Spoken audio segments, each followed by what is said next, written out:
आज जागतिक मातृभाषा दिन.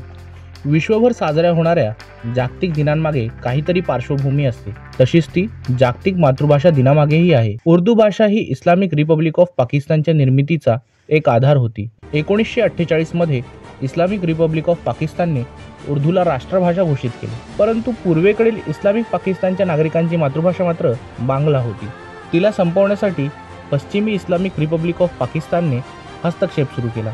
1952 मध्ये ढाका विद्यापीठातील विद्यार्थी आणि सामाजिक कार्यकर्त्यांनी बांगला मातृभाषेच्या अस्तित्वासाठी आंदोलन सुरू केले.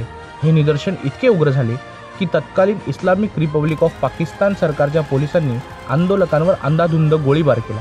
यात असंख्य लोकांना आपले प्राण गमवावे लागले. तो दिवस होता 21 फेब्रुवारी 1952.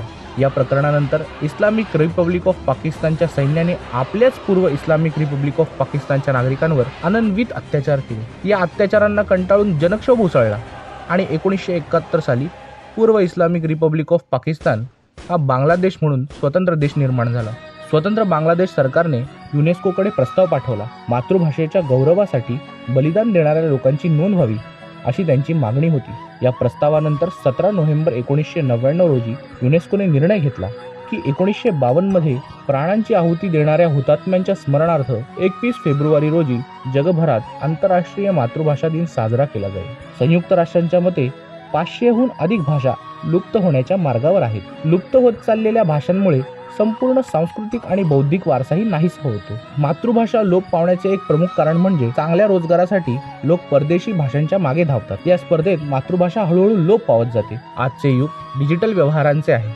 आश्चर्याची गोष्ट म्हणजे डिजिटल व्यवहारांच्या या जगात हजारो भाषांपैकी शेकडो भाषाही नाहीत. जन्मापासूनच बालमनावर ज्या भाषेतून संस्कार होतात ती त्याची मातृभाषा असते. खरे पाहता या संस्कारांची सुरुवात बाळ गर्भात असल्यापासूनच सुरू होते. वैज्ञानिकदृष्ट्या सांगायचे तर मातृभाषेतील शिक्षण मुलांच्या सर्वांगीण विकासाला पोषक असते. जयंत नारळीकर, रघुनाथ माशेलकर, लता मंगेशकर, विंदा गरिंदीकर, वि. स. खांडेकर, रवींद्रनाथ टागोर आणि यांच्यासारख्या अनेक दिग्गज मातृभाषेतून संस्कार घेत यशाच्या शिखरावर पोचले आहेत.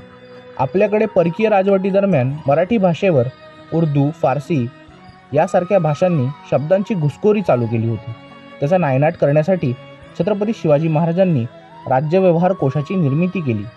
या कोशामध्ये परदास्याच्या खुणा असलेल्या परकीय भाषांमधील शब्दांसाठी भारतीय मातीतील गिरवाणी शब्द दिले आहेत. आज आपणही महाराजांच्या दिलेल्या या मार्गावर चालत मातृभाषेच्या संवर्धनासाठी निश्चय करूया. जगातील सर्वांना जागतिक मातृभाषा दिनाच्या शुभेच्छा.